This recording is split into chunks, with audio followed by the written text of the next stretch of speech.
You have short windows in the NBA to build towards contention and actually contend, and we didn't want to waste time in putting our team in the best position to do that. If we go back to January of 2018, the Bucks had just fired Jason Kidd, and in March, Giannis began setting expectations.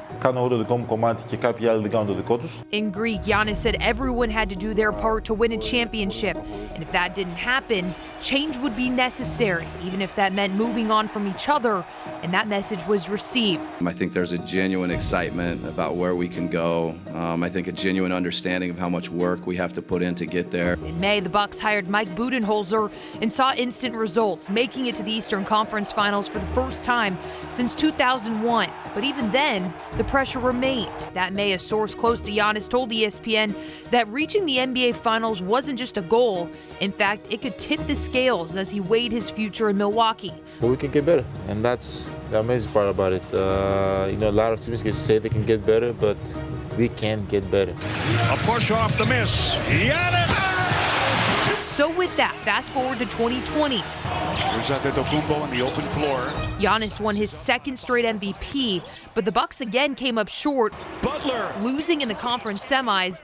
And with just 1 year left on his contract, Milwaukee knew the stakes. So that November, the Bucks made a swing, trading for Drew Holiday. It really made me feel like they wanted me to be here. So, that's always a good feeling. Giannis clearly approved because a month later, he recommitted, signing the Supermax. This is my home, this is my city. I'm excited to be a part of this organization. It's over. The Bucks reached the mountaintop 7 months later as NBA champions, but still, the message remained.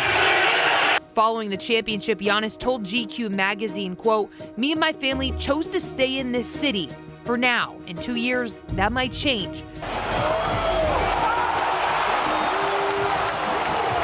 Well, that 2-year window wasn't accidental. The Supermax included a player option, meaning after the 2024-25 season, control would shift squarely to Giannis, and right on schedule, the pressure returned.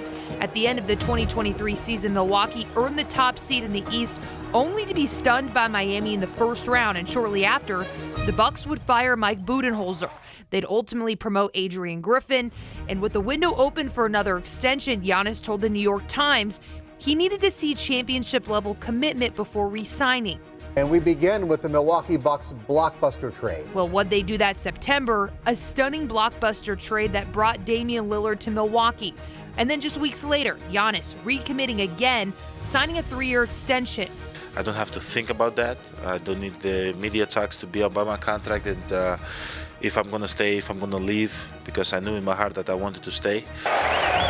But the stability didn't last. In January of 2024, even despite a 30-13 record, the Bucks fired Griffin mid-season. I don't make that decision.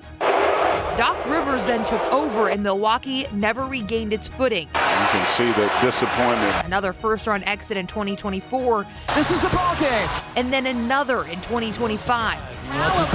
Driving through the paint gives the Pacers a lead with 1.3. That's when the tone really started to shift, leading to an ESPN report that for the first time in his career, Giannis was open-minded about whether his best long-term future was still in Milwaukee. And in a last-ditch effort to stay competitive, the Bucks absorbed a massive cap hit by waiving Damian Lillard to add Miles Turner. And while Giannis tipped off the season in Milwaukee, the Bucks struggled more than ever, missing the playoffs. And for the first time in 8 years, the cycle couldn't reset. Ashley Washburn, TMJ4 Sports.